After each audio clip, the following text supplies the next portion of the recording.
Has the Pentagon scrambled every available fighter jet to the region in response to a new wave of Iranian attacks targeting U.S. forces, sending a fast, reinforced air presence to deter further strikes and protect American personnel and partners? Iran's resistance appears to have mounted a far tougher and more resilient defense than the Trump administration's previous posture anticipated, raising questions about whether past policies underestimated Tehran's capacity and resolve. What intelligence the Pentagon is acting on as America's storied suppression of enemy air defenses teams, the Wild Weasels, are being redeployed, signaling a renewed focus on defeating Iranian air defenses and protecting coalition air operations. Additional F-16s and F-35s are being flown into the theater as Iran continues to hammer U.S. bases, bolstering strike and defense capabilities while preparing for both deterrence and potential escalation. With recent operations, the IRGC may have revealed a more aggressive, sophisticated face that the U.S. and Gulf partners did not fully anticipate, forcing regional capitals to reassess Tehran's strategic reach and tactics. The United States is moving to deploy more F-16 and stealthy F-35 fighter jets to the Middle East, reinforcing air power in the region as tensions with Iran escalate and commanders prepare for a sustained, high-tempo campaign. According to the Wall Street Journal, F-16s from Germany's 480th Fighter Squadron are being redeployed back into the theater, a signal that NATO-based assets are being redirected to bolster American combat air patrols and strike options. Stealth F-35 fighters staged at RAF Lakenheath are also being sent into the region, bringing low observable strike capabilities and advanced sensors that commanders say will be critical for penetrating sophisticated air defenses. Aerial refueling tankers are en route to the theater to sustain the expanded air campaign, enabling longer patrol times, deeper strike packages, and greater operational flexibility across a vast, contested airspace. Following the collapse of the Hormuz ceasefire, the Trump administration has stepped up strike operations, authorizing more aggressive targeting that officials say is intended to degrade Iranian capabilities and deter further attacks. Those escalatory measures followed strikes by U.S. jets on bridges and other critical infrastructure inside Iran, actions designed to disrupt logistics and command nodes, but that also raise questions about the risk of wider escalation. Even during the nominal ceasefire periods, Iran and the United States have continued to exchange strikes and counterstrikes, demonstrating how fragile the pause has been and how quickly localized incidents can spiral. Earlier in the campaign, U.S. strategic bomber deployments, under the banner of Operation Epic Fury, saw B-52s and B-1Bs sent into the region to provide long-range strike capacity and a visible deterrent against further Iranian aggression. Following recent missions over Iran, several B-52 bombers have since returned to their home bases, though officials say rotational bomber presence remains a key component of U.S. contingency posture in the theater. Other high-end U.S. fighters and close air support platforms, F-22s, F-15s, and A-10s, have likewise cycled back home after deployments, even as many squadrons continue to rotate through the region to maintain readiness. Despite some returns, a substantial number of U.S. Air Force and Navy aircraft remain forward deployed across the Middle East, sustaining persistent patrols, strike missions, and support operations amid an unpredictable security environment. Specialized Wild Weasel F-16s, equipped and trained to seek out and suppress enemy air defenses, have become central to operational plans aimed at clearing the way for follow-on strike aircraft and protecting coalition air operations. U.S. forces have reimposed a military blockade around select Iranian ports, a move intended to choke off maritime supply lines and exert maximum pressure on Tehran's ability to sustain prolonged military operations.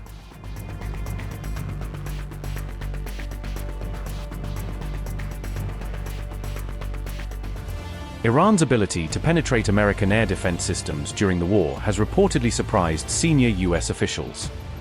Officials told the New York Times and the Wall Street Journal they are increasingly concerned about the effectiveness of Iran's missile capabilities. According to the reports, Iran has adapted its missile tactics to better penetrate U.S. air defense networks.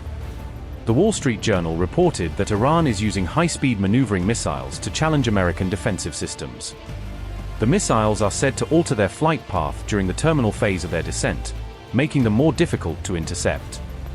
The reports follow Iran's deadly missile strike on a U.S. military base in Jordan that killed 2 American service members. The Pentagon also said 1 additional U.S. service member remains missing following the attack.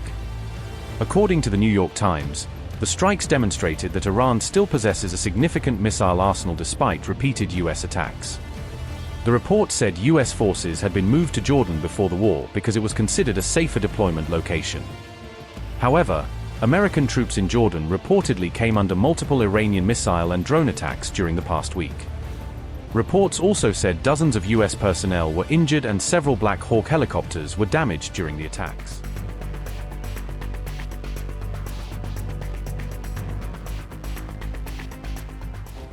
Iran launched a fresh wave of missiles at U.S. military targets across the Middle East as the conflict entered another dangerous phase.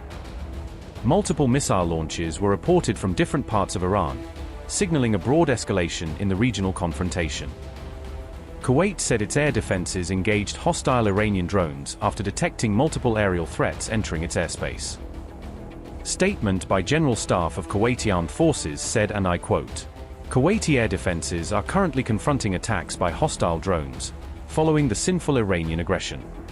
The General Staff of the Army notes that any explosion sounds heard are the result of air defense systems intercepting the hostile attacks. Everyone is requested to adhere to the security and safety instructions issued by the competent authorities. Unquote. Bahrain activated air raid sirens and urged residents to seek shelter as regional missile threats intensified. The U.S. Embassy warned that central Manama could face potential threats as security conditions rapidly deteriorated. Statement by U.S. Embassy in Bahrain said, and I quote, "The U.S. Embassy has information to suggest that Iran may seek to target unspecified locations in central Manama. We urge all Americans to remain vigilant, follow local authorities' instructions, and review the latest guidance from the U.S. Embassy." Unquote. The IRGC claimed responsibility for a second attack targeting the U.S. military base at Al-Tanf in southeastern Syria. Iranian-linked reports said the latest operation struck a U.S. Special Operations Command Center in what they described as a surprise attack. The IRGC claimed it launched missile strikes targeting U.S. military aircraft at Jordan's Al-Azraq Air Base during its latest operation. The IRGC said the missile attack inflicted what it described as severe damage on several American military assets at the base. Iran's Islamic Revolutionary Guard Corps claimed local Jordanian sources provided intelligence that helped identify U.S. military targets. The IRGC claimed its strikes destroyed 20 hangars used by U.S. forces at Al-Azraq Air Base in Jordan. Iran also claimed the attack damaged U.S. C-17 military transport aircraft and P-8 maritime surveillance aircraft stationed at the base. Iran's latest missile campaign came as the United States carried out a 9th consecutive night of strikes on Iranian targets. Statement by CENTCOM said, and I quote, "CENTCOM began conducting a new wave of strikes against Iran at 7 p.m. Eastern Time today for the 9th consecutive night. The strikes will continue degrading Iranian military capabilities used to attack commercial vessels and civilian mariners transiting the Strait of Hormuz." Unquote. Statement by CENTCOM said, and I quote, "U.S. Central Command, CENTCOM, successfully completed the 9th consecutive evening of strikes against Iran, July 19th, at 10 p.m. Eastern Time.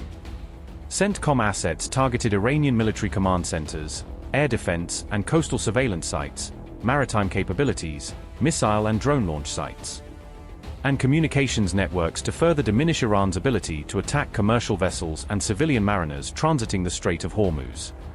The U.S. military is holding Iran accountable at the Commander-in-Chief's direction. CENTCOM forces remain highly vigilant, focused, lethal, and ready." Unquote. Explosions were reported across southern Iran and around the northwestern city of Tabriz during the latest round of attacks. Chabahar, Konarak, and Mahahar were among the locations reportedly hit in the newest wave of American strikes. President Trump said the United States had struck Iran very hard again tonight as operations continued. Trump said the latest military action honored American service members killed during the conflict. Well, we feel very badly, but those great people, those great patriots were out there fighting that Iran cannot have a nuclear weapon. Iran has been very, very badly damaged.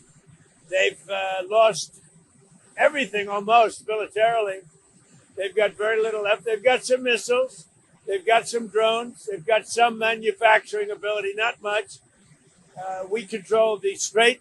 They don't control anything. So we'll see what happens. But we hit them very hard again tonight. And we did that in honor of the probably three as opposed to two great patriots. This is a far bigger job that we're doing. we were doing a little job at stopping them from having a certain capability. Now we're just ending it. So it's really not the same thing. What we're doing now is we're ending any chance where they could have a nuclear missile. If you look at it, after a week and a half, not 4 weeks, a week and a half, 2 weeks, we stopped them from probably, but I don't want to have the word probably. CENTCOM said U.S. naval forces redirected 6 vessels while enforcing its maritime blockade operations against Iran. U.S. officials said another vessel was disabled as Washington tightened its naval blockade campaign.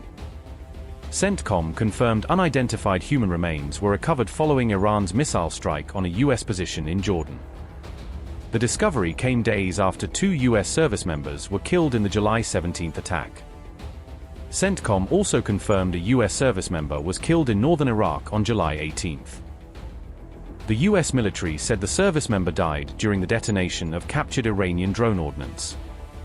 A second U.S. service member was wounded in the same incident and continues to receive medical treatment. Iran-aligned Iraqi armed groups threaten fresh attacks on U.S. bases if Washington expands the war.